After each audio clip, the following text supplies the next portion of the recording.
He has over 25 years of legal experience and is recognised as one of Victoria's leading lawyers in his field. In his work outside of his legal career, Bill has been devoted much of his last 20 years to serving community and supporting associations. Bill has been the president of the Greek community of Melbourne and Victoria since January 2008, arguably the largest Greek community outside Greece. Under his presidency, the iconic Greek Cultural Centre Tower of 15 levels in central Melbourne was constructed. Bill's dedication to serving the community is extensive. However, I note his current active roles: the Commissioner of the Victorian Multicultural Commission, Chair of the Community Advisory Group of Open Horizons Ancient Greek Journeys and Connections exhibition, which is collaborating between Museums Victoria and the National Archaeological Museum of Athens, Director of the Hellenic Initiative, facilitating the generosity of Greek diaspora in Australia to support initiatives that enhance the lives of the people of Greece, and Chairman of the South Melbourne Football Club. In 2019, Bill was awarded the Order of Australia Medal for service to the Greek community. The Order of Australia recognises Australians who have demonstrated outstanding service or exceptional achievement. Tonight, Bill will be discussing the unification of Greek communities and its importance to maintaining Hellenism in Australia for future generations. Ladies and gentlemen, Bill Papastergiadis.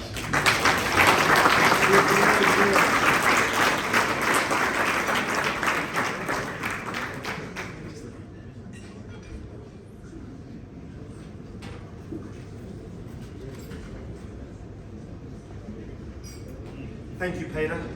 And it really is an honour to be with you here in Adelaide. And may I first, I too would like to acknowledge the traditional owners of the lands upon which we meet and pay my respects to the elders past and present.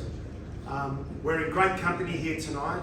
I mean, it's not often that we have visiting ministers from Greece. It really is a relatively rare event, and I think we should all once again thank the Honourable Minister Nikos Kardalias for being with us tonight.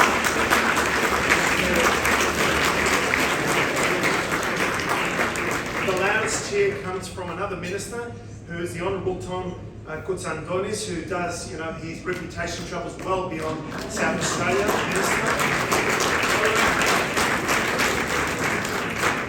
We have the Honourable Irene Pneumatikos with us as well. Irene, thank you for being here with us.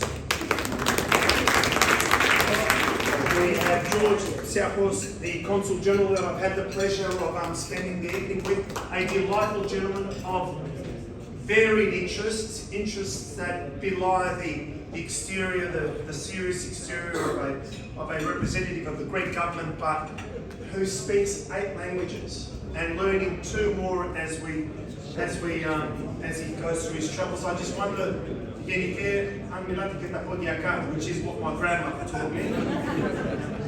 I only learned the good language, obviously, from my grandmother, which generally involves civil and things like that.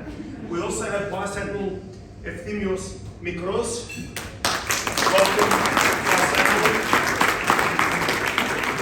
To all the Presidential Guard, it is really a great privilege to have you with us, travelling such a great distance and being such great ambassadors of the Hellenic spirit. Welcome to Adelaide. To our wonderful co-hosts, the co-chairs of HELL, Peter Dantelos and Jordan Panamaya, say that they've done a fantastic job in terms of welcoming me here. Peter made his way. I mean, I got a text message as the plane hadn't even landed saying I'm coming to the airport to come and get you, and there he was, and showed enormous generosity and goodwill, and to be expected from people in Adelaide. You certainly are well known and well regarded for generous spirits. So thank you, Peter, and thank you, Jordan. It's a great pleasure for me to be here with you today. To the media people here from the Greek City Times, to Bill Giannakouris and Nick Bourdaniotis, who are covering the event. Bill, if you don't get too much of my profile, I've broken my nose 3 times, so the noses are far better from my perspective. Hopefully we're not going live. We can edit the good bit now. To one of my colleagues from Moran Agnew Lawyers, Bill Frogos, who's a a dedicated and passionate. How do you say Adelaide? Is that the right expression? Yes, Bill. So, Bill, welcome to you. To Harry Katsouris, who's a former director of the THI and also part of the Foundation for the Hellenic Studies, which has done a terrific job to maintain language. And as we know, language is an incredible part of our culture.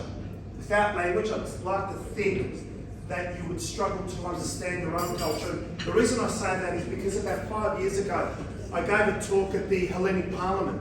Amongst those who gave a talk were some people from some of the colleges, some of the Ivy League colleges from the United States. I gave my talk in Greek. The others spoke in English, I would say American, and they were asked the question about how they feel being in Greece. And even though they were Greek heritage, probably second or third generation, they said they found that they were strangers in Greece. And the reason they felt that they were strangers is because they couldn't speak the Greek language. So that's a very interesting observation, and one that I think all of us, and the reason why I mentioned Harry's name, about fighting strong and hard for our language. And I think there's also a fellow contemporary from the South Australian Greek community, Mr. Kardiakos, is that right? Who's here too. So welcome as well. So I was told that I would speak for 10 or 15 minutes. Now, clearly they don't know me well. I am a lawyer and I've got Greek blood in me, so anyway, I decided that I would stick to 10 to 15 minutes, but when I arrived, I was approached by someone and said, well, you know that the oration goes for 1 hour. And I said, 1 hour? I've only packed in 10 to 15 minutes, but I thought to myself, you know what, I think I could do it. so it's in me, so I'll give it my best shot. So the talk tonight is about the notion of how we can maintain our communities in the diaspora, abroad. This is a very important talk. I spent a little bit of time preparing for it. So it's about how we maintain our community groups within the diaspora. So we all know that community groups all need to have an outward focus. Anyone who turns inwards and closes themselves off from the world, they will begin to shrink. And for many of us, we thought that with the passing of that first wave of migration between the 50s and the 70s, that our Greek diaspora here in Australia would shrink. Now, the GFC has created the second migration wave to Australia, and it's still continuing. To understand that, there were 120,000 Australians living in Athens before the GFC. Outside of London, it was the second most populated city of Australians globally. A large percentage of those, maybe 70,000 or 80,000, have come back, as well as 10 to 20,000 Greeks. Now, I regard that as a bit of a problem because of the brain drain out of Greece, but what it's done is it's also enriched us, I think, significantly. And so the question then becomes from us is, as we're seeing this new wave coming in here, how is the diaspora perceived here within Australia? We do have some esteemed parliamentarians and ministers with us here. My personal view is that the Australian government and the policy makers understand that the Greek diaspora is a vital component of our socio-economic and cultural fabric of the country. Now the question for me is, and I think for all of us is, how do we leverage this goodwill that we do have in this country to further accelerate the cultural and educational offerings and to revitalise the economic and political links both here and abroad, particularly back to Greece. Now, I think we can do that, and what I propose to do today is to talk to you about a case study being the Greek community of Melbourne. Now, the Greek community of Melbourne is celebrating 125 years since its inception this year. Now, there are many organisations in Victoria that play a leading role. Because of the shortness of time, I was given 15 minutes, but I'm sure that I'll make up for that. I will focus on the Greek community of Melbourne, but I do want to emphasise that it is a broad tapestry of organisations with Melbourne, each of whom plays a vital role in terms of what we do. So I'm going to take you through a bit of a journey through Melbourne. Now you probably think, oh, not Melbourne again, we hate Melbourne, but meant as a joke. I thought that was a serious statement. But there's probably a little bit of truth there.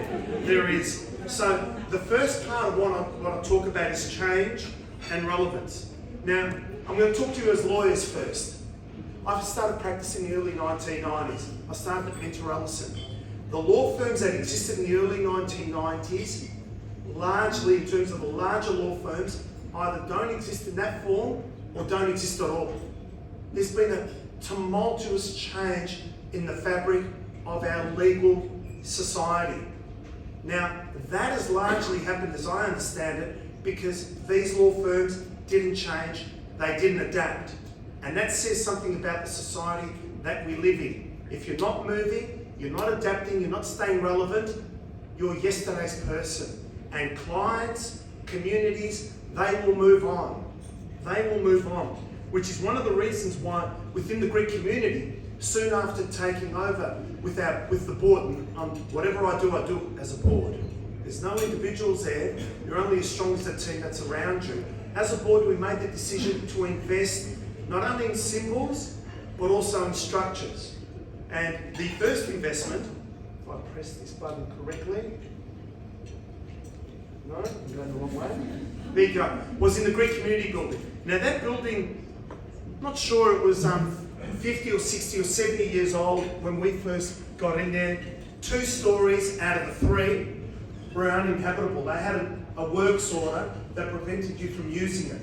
It was largely dysfunctional in that regard. It was old, it was tired, and it was famous. It was famous because Gough Whitlam, one of our, luminaries and great prime ministers who was the founders with Al Grasby of multiculturalism in his country, came to visit the Greek community to give a speech, and he decided, instead of taking the stairs, even though it's only 3 stories, he took the elevator. Well, he was stuck in the elevator for an hour and a half and he missed the speech. So I was never going to let that happen under my watch. So we thought about, we need to create a beacon for promoting and engaging contemporary culture. In other words, we need to become relevant. And so we started off with that big hole. We demolished the building of that went. That hole appeared. Then that structure sort of started coming up. You see the crane there. They get on, we need more cranes in Greece. I think the Elenico is kicking off very soon in Puglia. I think that's going to be a great lead for Greece. It's already almost kicking off. And then we proceeded to this building. You will see the outside of the building has got the Discovolo. Can you actually see the Discovolo? So that was part of the design in terms of celebrating our ethnicity. And may I say, that building, along with a number of other buildings that we developed in Melbourne at Alphington Grammar, the multi-purpose hall, and all sorts of other buildings, were met by traditional Greek resistance. I'll still remember the words of the former treasurer guys. Vasilaki, I need to have a meeting with you. They thought I was a little boy. And I said, absolutely. I sat down and we had a coffee. He goes, I said, why? He goes, he goes,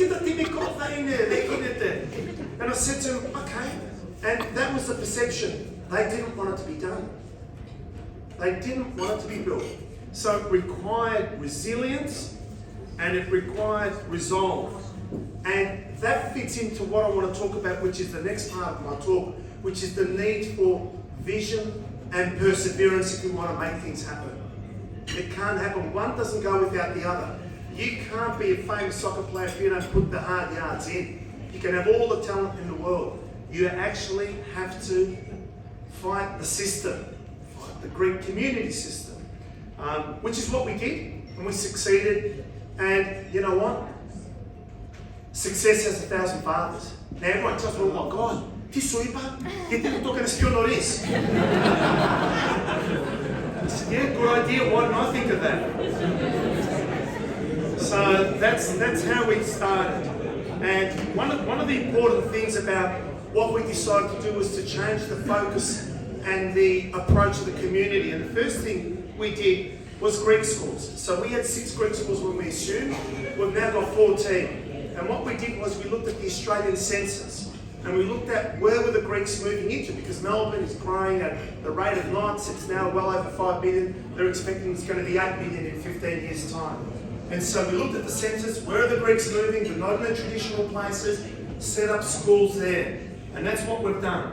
What we also did was augment our festivals. That was from last weekend. For those of you who are with us, we've got better weather in Melbourne, I hate to tell you. It wasn't raining there. I am joking, of course we don't have better weather than Papastergiadis or Adelaide, but you know, there are going to be plenty of cheap shots from me today if you're coming from Melbourne. So we had a festival. What did we do with that festival? It was a small festival in a sense that geographically it was in one city block. We doubled its size. We took it from 1 stage to 3 stages. We took it from 20 hours of programming to 72 hours of programming with 500 kalitechniks. There are 500 different performers in the course of the weekend, 90 periptera. You walk through the city, you don't believe you're actually in Melbourne, you feel like you're in some form of, I don't know, a Greek city, maybe Lamia or, I don't know, Tripoli. I heard the name Tripoli mentioned today.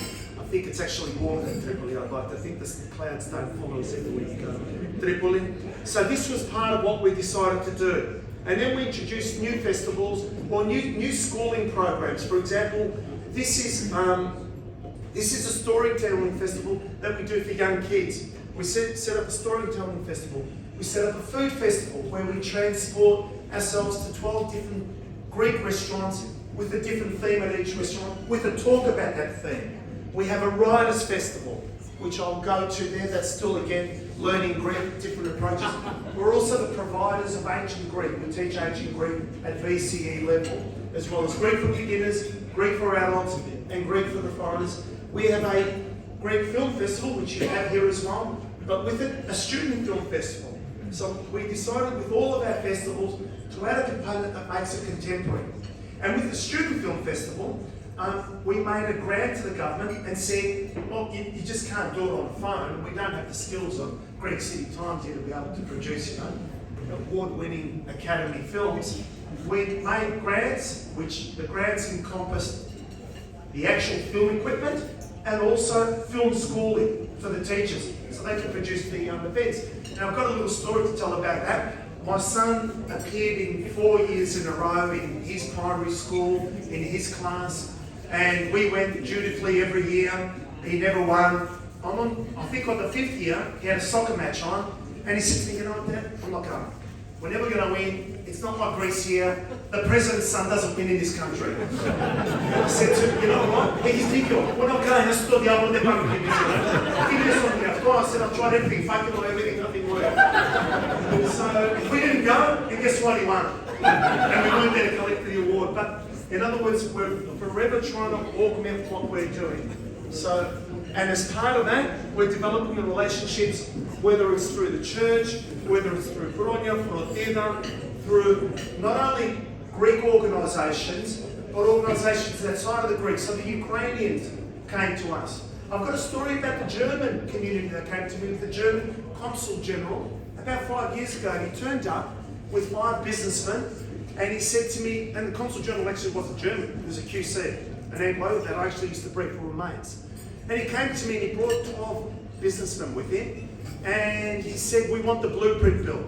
I said, the blueprint for what? He goes, for what you've done. And I thought, for the building. So I rang up our architects. I said, can you bring down the blueprints, the architectural plans? I said, no. He goes, I don't want the plans. He goes, we want to understand the DNA of how you put together the organisation in terms of attracting young people there. Because that's what counts, and that's what we're missing out. So the Ukrainians have come for the same reason. We're working with the Sudanese, so we're mentoring the Sudanese. They recently did their plays, and their leaders are working through our community. So we're making sure that we're not just the centres for things of Greek nature, but that we're evolving into the broader fabric of our society. As part of that, government is essential. Now, that photo's come perhaps a little bit too quick, so I'll come to that in a moment. So, you need to be partners. The way I see it is, as a community group, we need to be partners at all levels. Local, state, and federal. And we need to be partners here and abroad with diasporic communities around the world, but also with the Greek government.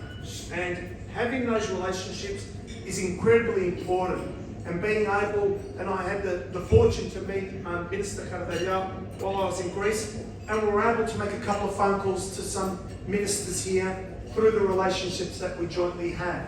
It's about building connections wherever they are.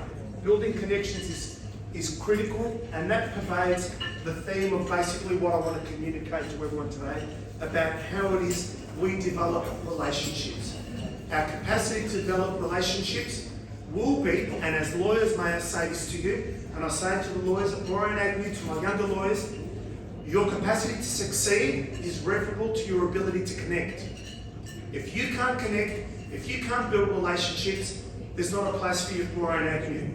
Because at the end of the day, when you're doing work with Telstra or with BHP or Allianz or any of the major organisations, it's not a 50-storey building, it's another person answering the phone on the other side.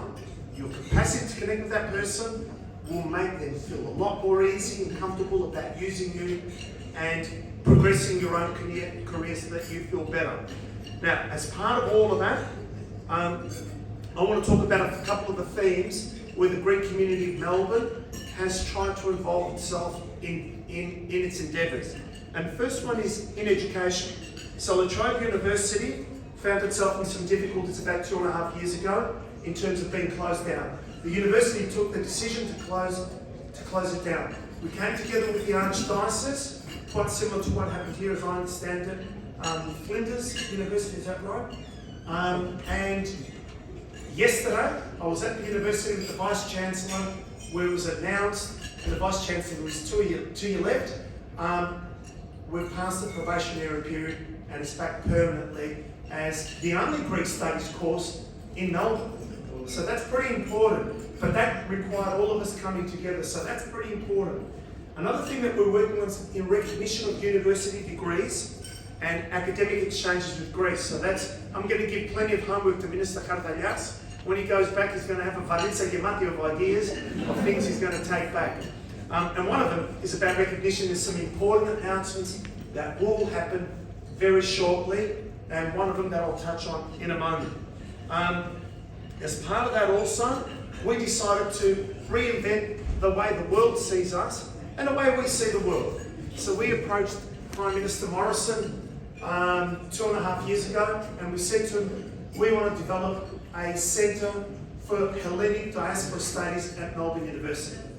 We want to be the global centre for research, because one of the problems we all have is we're Greeks, we've got a lot of good ideas, but most of them are boarders.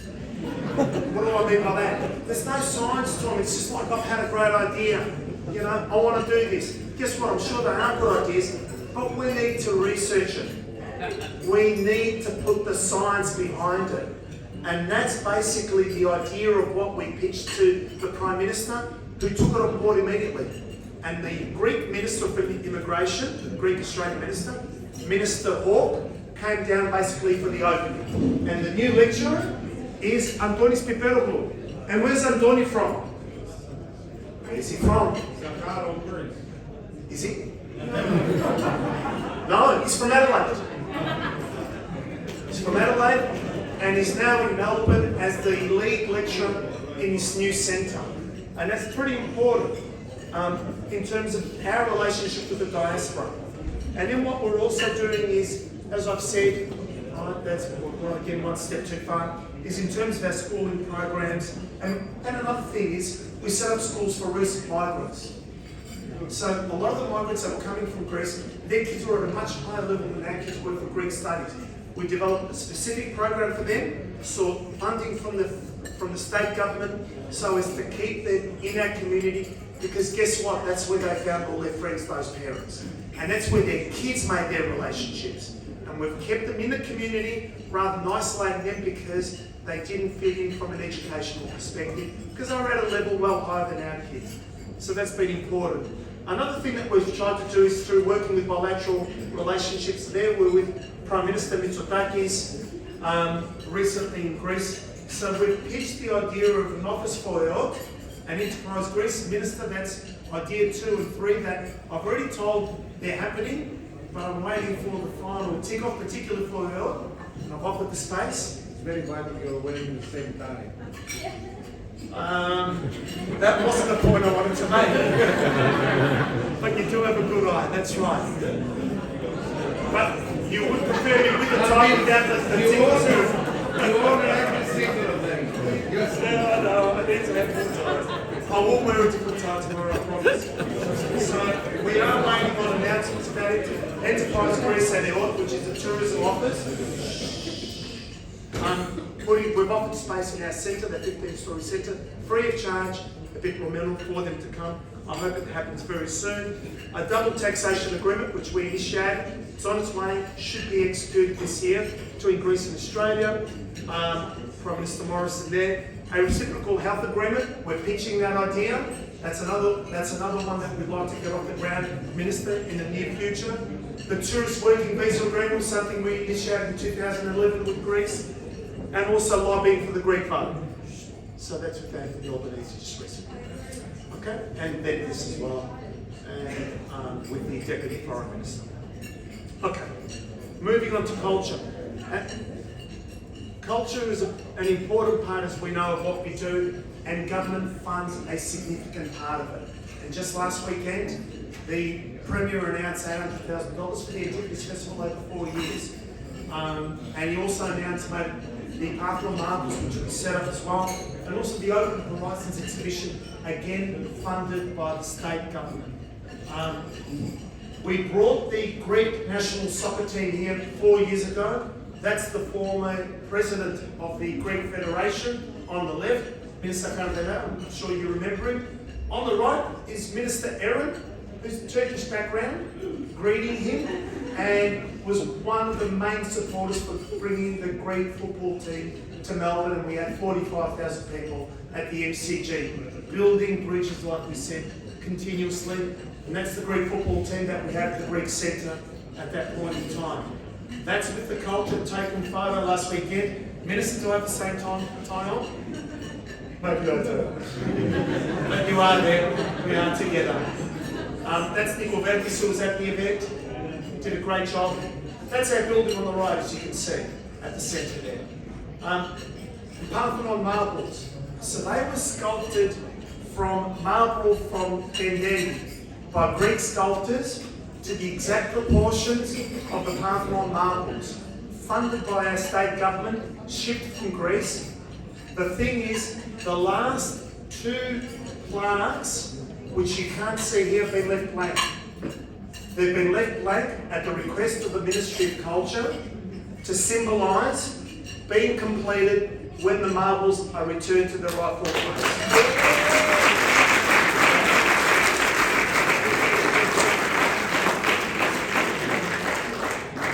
I've spoken about our schooling programs. I've spoken to Melbourne Uni Chair, Melbourne University Chair, Alphington Grammar, which is doing a great job.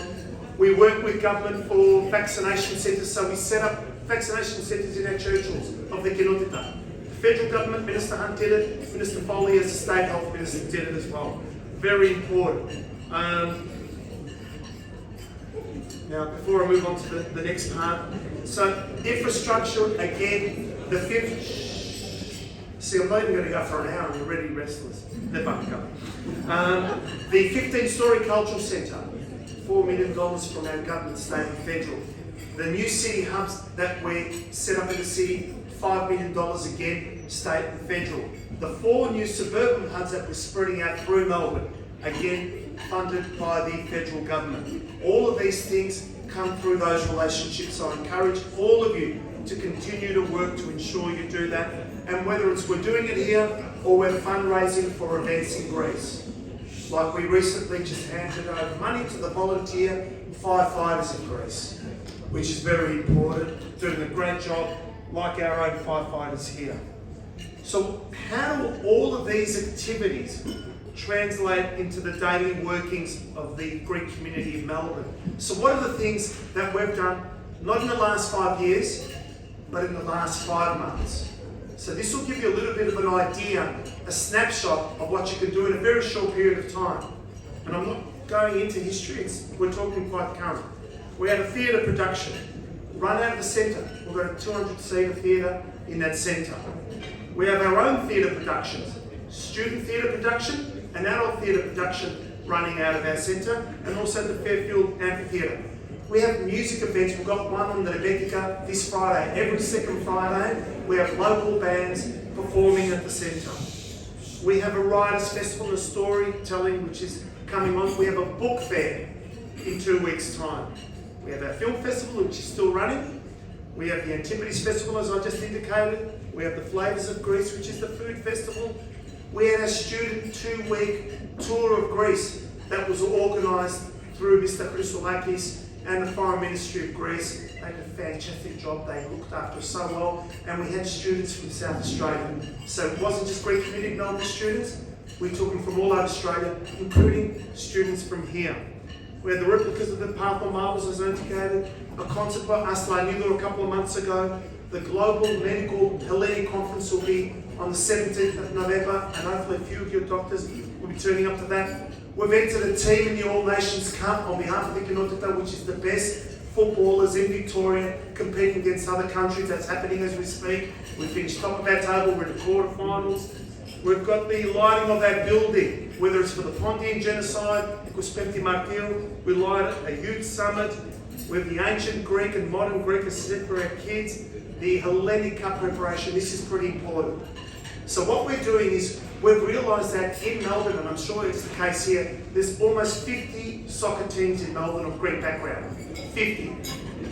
A lot of the kids that play there aren't going to Greek school because they're all trying to be the next big player, the next Papastergiadis. So we're thinking we're setting up a Hellenic Cup for young kids and girls and boys, and in that we're going to introduce an education component.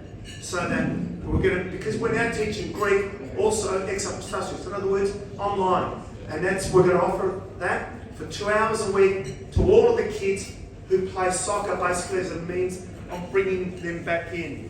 We host parts of the comedy festival. We had Nikis Theodorakis concert with buses. We do events with indigenous communities, meetings with prime ministers. I indicated the Grecian Ball. We did on the 25th of March.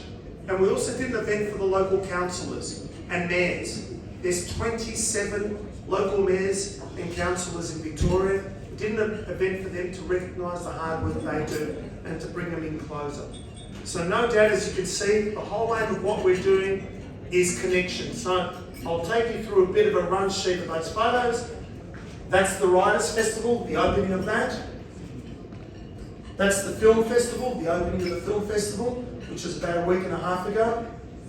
That's Adelaide in a little space just beside the Greek Community Building. We had about 700 people there.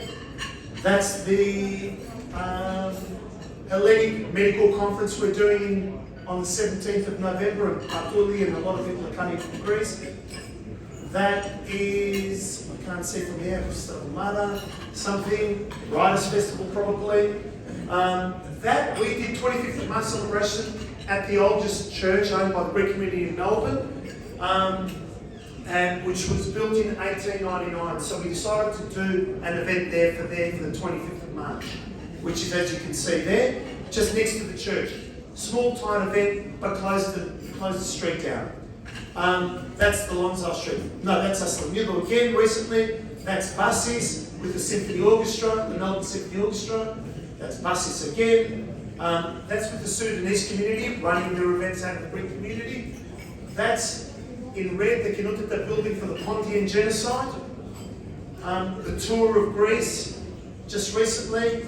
They were in Thessaloniki and Macedonia for the entire time. That's with our President of Greece, of course, ably led by the Vice Admiral who's here as a representative. That's the team in the All Nations Cup run by the Greek community. We've got the best players of Greek background playing in that.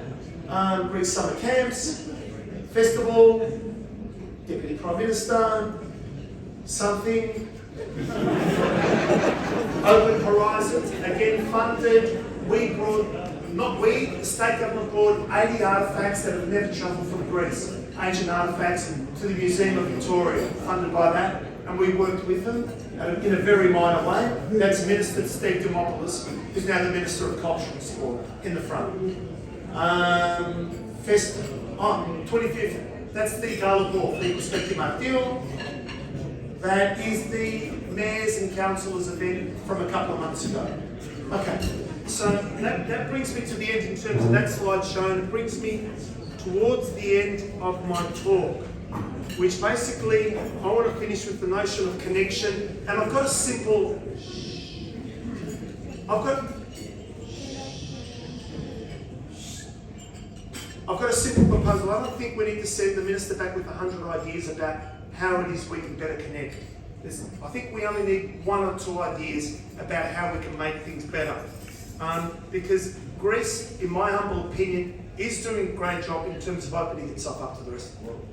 And as we know, living in Australia, living in a pluralistic and multicultural country, these are part of the learnings that we've had being here. And Greece is certainly travelling, particularly with this government and with previous governments, in that direction, and in terms of developing a broad understanding of the world in which we all live. My simple idea is an investment by the Greek state in a one-stop portal. That is where all the political, commercial, cultural information that is relevant to the diaspora is hosted. So you put it in one portal and all the community groups can come in, add, subtract and observe. So that what we want to see is that we want to simplify the processes for our connections. So that the North of Melbourne is not just talking to Greece, but it's talking to Adelaide, it's talking to Toronto, it's talking to London. And we do it through that one portal. Equally, that portal, Minister, will help us obtain or give us better ideas and quicker ideas about Greek passports. Because the best way for us to identify and come closer and to invest in Greece is through citizenship. And we've got to make that process a lot easier than what it is. It will also, as I indicated, open dialogue in terms of representation. This government made an important step about granting that right. I think it's the first step for further steps and hopefully open up that dialogue. And I spoke about the exchange. So these are all of the beautiful things that could happen through just one idea that I've got. I'm not saying it's the be all and end all, but I think it's the time for us to leverage the great goodwill that we have here in South Australia through your great minister and parliamentary colleagues, nationally in Australia, but also with Greece. I mean, they pick up the phone every time we call. There's no, you've got to go through this person or that person. They speak to us directly, whoever the minister is. So now is the time, I think, for us to leverage off that, because the way we feel about Greece is not the way our parents felt about it. Because our parents, as most of you would know, the prevailing attitude was one of nostalgia, but it was filled with a sense of melancholy. It was filled with a sense of loss, about that they'd left behind something important for them. Because the life of a migrant is perhaps one of the most difficult lives that anyone can have. But I think amongst all of us, our cohort, and as lawyers, there's a growing sense of vitality and energy. And now is the time to leverage that, particularly as a diaspora, and Greece will continue to be an active partner. I'm confident about that. And through that portal that I've indicated, that we will develop those horizontal and vertical links. And I personally feel it's an exciting time to be a member of the community. And I also think that we've got a lot of things to be proud of. And tomorrow will be a very proud day with the unveiling of that memorial. I'm looking forward to that. And as I say to a lot of people in Melbourne and around Australia, I think it's cool to be Greek. Thank you very much.